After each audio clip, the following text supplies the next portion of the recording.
गोप थाना अंतर्गत मुरुडा ग्राम बिलर हिर हाण को नहीं गोड़े गोड़े युवक को हाणी लहुलुहान कले आक्रमणकारी।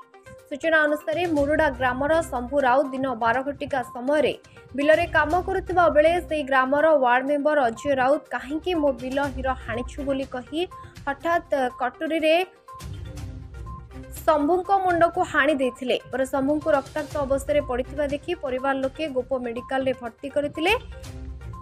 एने गोप थाना रे अभियोग करिसेंती शंभु परिवार लोके। अभियोग पई घटनास्थल रे गोप पुलिस पहुंची तदंत चलाइछि।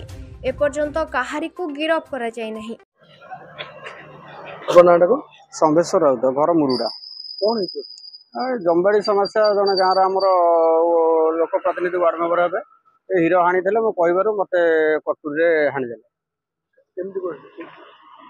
गाँ से आसे गाँ दांटे थे मुझे पचार मत सडन गोटे लोक जाइला कटुरी नहीं छेली आने छेली पत्र आने से लोग गोटे कटुरीटा भिड़िकी आनिक सडन आसिक मत हाणीदेला कहला आज्ञा जा मोर कौन कर मुझे आसी आईन आश्रय नाक आप आम भाई आनी दादा जन आनिक मेडिकल देखिक आसली थाना देखा करेंगे। कोणार्करू प्रकाश कान्नी रिपोर्ट।